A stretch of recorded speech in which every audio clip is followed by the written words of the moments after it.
Rajasthan state service में जो professionals काम कर रहे हैं उनके लिए एजुकेशन सेक्टर में एक बहुत ही बढ़िया एक चैलेंजिंग मौका आया है।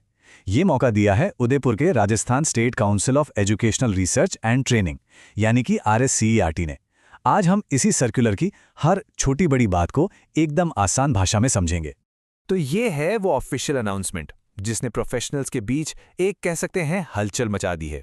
देखिए, RSCERT जो है वो स्टेट में एजुकेशनल क्वालिटी का एक बहुत बड़ा सेंटर है और अब वो डेप्यूटेशन पर यानी प्रतिनियुक्ति पर अलग अलग पोस्ट्स के लिए एप्लीकेशंस बुला रहा है।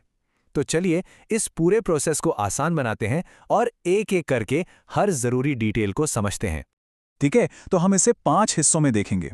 सबसे पहले समझेंगे कि ये मौका आखिर है क्या, फिर देखेंगे कि कौन कौन सी पोस्ट्स हैं, उसके बाद एलिजिबिलिटी क्या है वो जानेंगे, फिर ऑनलाइन अप्लाई कैसे करना है उसका पूरा गाइड, और आखिर में सबसे ज़रूरी बात सिलेक्शन होगा कैसे। चलिए तो फिर पहले हिस्से से शुरू करते हैं। ये समझना बहुत ज़रूरी है कि ये जो अवसर है ये असल में है क्या और किन लोगों के लिए है। अच्छा, सबसे पहले ये शब्द समझना ज़रूरी है, प्रतिनियुक्ति या जिसे हम डेप्यूटेशन कहते हैं। ये एक तरह का टेम्पररी अरेंजमेंट है।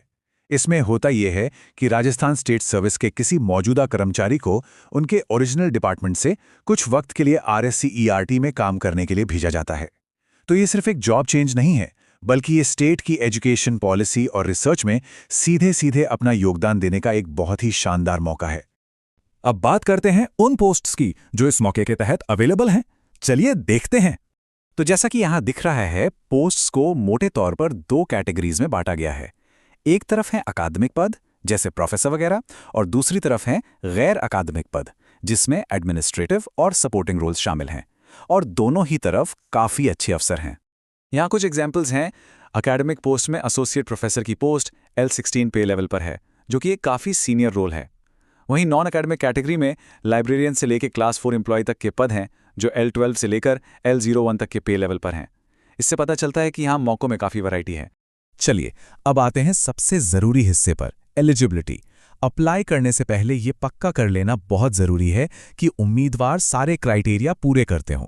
तो ये 3 बेसिक शर्तें हैं जो हर एप्लीकेंट पर लागू होती हैं। पहला, उम्मीदवार राजस्थान स्टेट सर्विस का एक परमानेंट एम्प्लॉय होना चाहिए। दूसरा, वो पहले से ही कहीं और डेप्यूटेशन पर नहीं होना चाहिए। और तीसरा और सबसे ज़रूरी, 1 अप्रैल 2026 को उम्र 55 साल से ज़्यादा नहीं होनी चाहिए। ये स्लाइड एकदम साफ कर देती है कि हर पोस्ट के लिए एजुकेशनल क्वालिफिकेशन अलग अलग है। जैसे एसोसिएट प्रोफेसर जैसे एकेडमिक पद के लिए हायर क्वालिफिकेशन चाहिए, जिसमें पोस्ट ग्रेजुएशन के साथ साथ एजुकेशन में एक स्पेशल डिग्री भी ज़रूरी है। वहीं लाइब्रेरियन जैसे नॉन एकेडमिक पद के लिए लाइब्रेरी साइंस में एक प्रोफेशनल डिग्री की ज़रूरत होगी। अगर योग्यता की सारी शर्तें पूरी होती हैं तो अगला कदम है अप्लाई करना। आइए इस प्रोसेस को स्टेप बाय स्टेप समझते हैं ताकि कोई भी गलती ना हो। प्रोसेस काफ़ी सीधा है। सबसे पहले सही गूगल फॉर्म खोलना है, फिर अपनी सारी जानकारी ऑनलाइन भरनी है। इसके बाद जो भरा हुआ एप्लीकेशन फॉर्म है और जितने भी ज़रूरी डॉक्यूमेंट्स हैं उन सबको स्कैन करके एक सिंगल PDF फाइल बनानी है। ये बहुत ज़रूरी है कि सब कुछ एक ही फाइल में हो, और आखिर में बस उसी PDF को गूगल फॉर्म पर अपलोड करके सबमिट कर देना है। इस प्रोसेस को और भी आसान बनाने के लिए यहाँ दोनों कैटेगरीज के लिए ऑफिशियल QR कोड्स दिए गए हैं। एकेडमिक पोस्ट के लिए लेफ्ट वाला कोड और गैर एकेडमिक पोस्ट के लिए राइट वाला कोड स्कैन करके सीधे सही एप्लीकेशन फॉर्म पर पहुंचा जा सकता है। तो इस बात को लेकर कोई कंफ्यूजन नहीं होना चाहिए। सर्कुलर में साफ साफ लिखा है कि एप्लीकेशन सिर्फ और सिर्फ गूगल फॉर्म के जरिए ही ली जाएंगी। किसी और तरीके से जैसे ईमेल या पोस्ट से भेजा गया आवेदन स्वीकार नहीं किया जाएगा।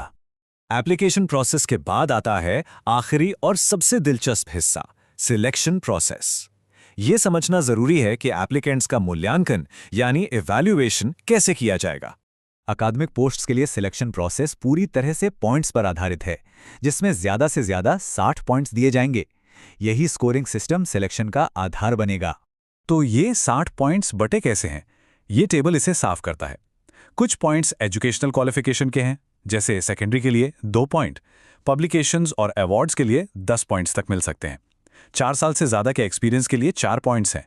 और देखिए सबसे बड़ा हिस्सा यानी 30 पॉइंट्स इंटरव्यू और प्रैक्टिकल स्किल्स की परफॉर्मेंस पर बेस्ड होगा। वहीं दूसरी तरफ नॉन एकेडमिक पोस्ट के लिए इवैल्यूएशन का सिस्टम थोड़ा अलग है। जैसे असिस्टेंट्स के लिए मैक्सिमम 30 पॉइंट्स हैं। इसमें एजुकेशनल क्वालिफिकेशन के अलावा प्रैक्टिकल स्किल्स जैसे कि कंप्यूटर टाइपिंग के लिए 8 पॉइंट्स और वर्क एक्सपीरियंस के लिए 10 पॉइंट्स को ज़्यादा वजन दिया गया है। और अब सबसे ज़रूरी जानकारी, जिसे बिल्कुल भी भूलना नहीं है।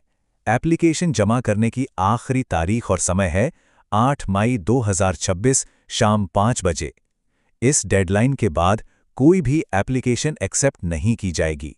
तो RCERT उदयपुर में अकादमिक और गैर अकादमिक दोनों ही फील्ड्स में ये एक बहुत बड़ा मौका है।